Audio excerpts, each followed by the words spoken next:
Every YouTube video about Erling Haaland says the same thing. 6,000 calories a day, cow hearts, raw milk, liver for breakfast. There's just one problem. Haaland himself says that number isn't even true. So what does the World Cup's most terrifying striker actually eat? Let's break it down.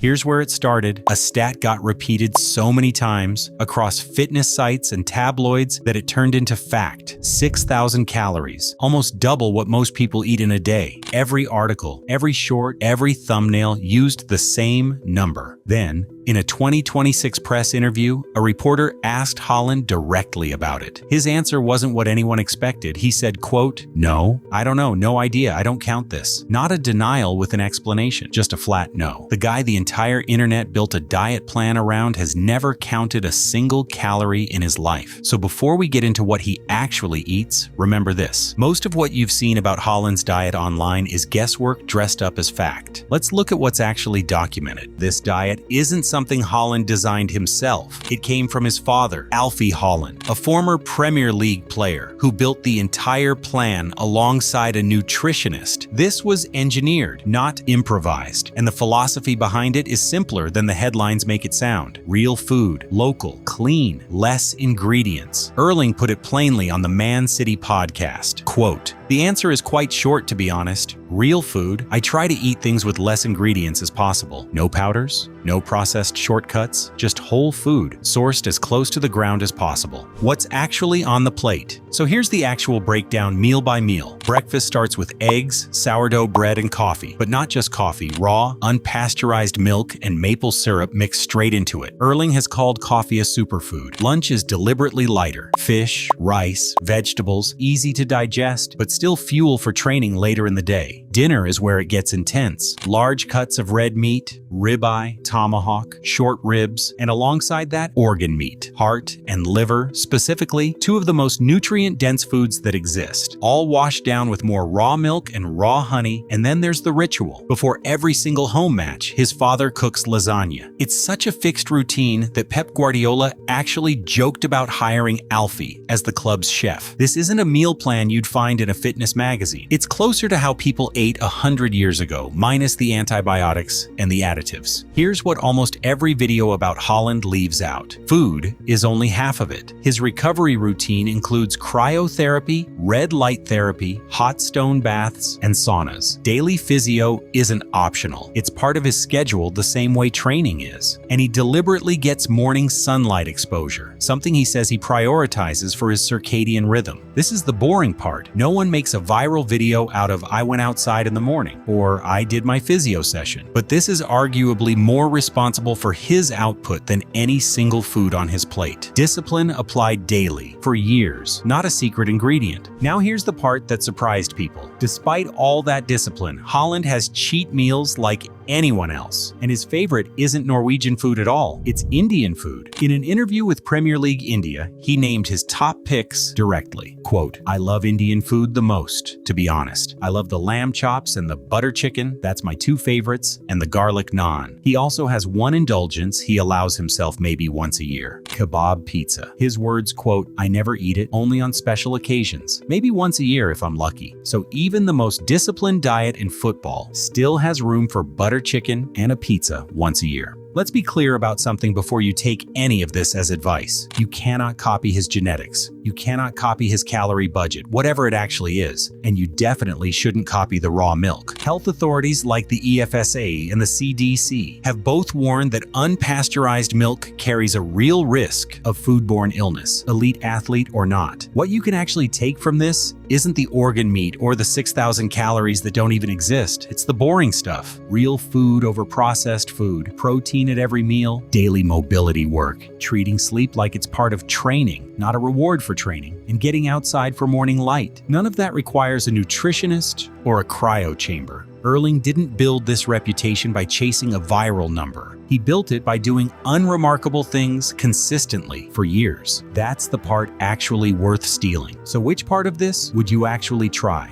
Let me know in the comments.